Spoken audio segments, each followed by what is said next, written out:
السلام علیکم ورحمۃ اللہ وبرکاتہ۔ تو ناظرین، آج ہم آپ کو ایک نئی خبر سے آگاہ کریں گے۔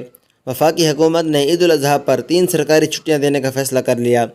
عید الاضحیٰ پر 20 سے 22 جولائی تک سرکاری تعطیلات ہوں گی۔ چھٹیوں کا باقاعدہ نوٹیفیکیشن جلد جاری کر دیا جائے گا۔ ذرائع وزیر اعظم ہاؤس کے مطابق حکومت نے عید الاضحیٰ پر ملازمین کو 20 سے 22 جولائی تک 3 سرکاری چھٹیاں دینے کا فیصلہ کر لیا ہے۔ چھٹیوں کا باقاعدہ نوٹیفیکیشن جلد جاری کر دیا جائے گا۔ اسی طرح وفاقی وزیر داخلہ شیخ رشید نے بتایا کہ عید کی چھٹیوں سے متعلق سمری وزیر اعظم ہاؤس کو بھیج دی ہے۔ سمری میں 20 جولائی سے چھٹیاں کرنے کی سفارش کی۔ دوسری جانب وزیر اعظم کے معاون خصوصی صحت ڈاکٹر فیصل سلطان کا کہنا ہے کہ ملک میں کرونا کیسز میں اضافہ ہو رہا ہے۔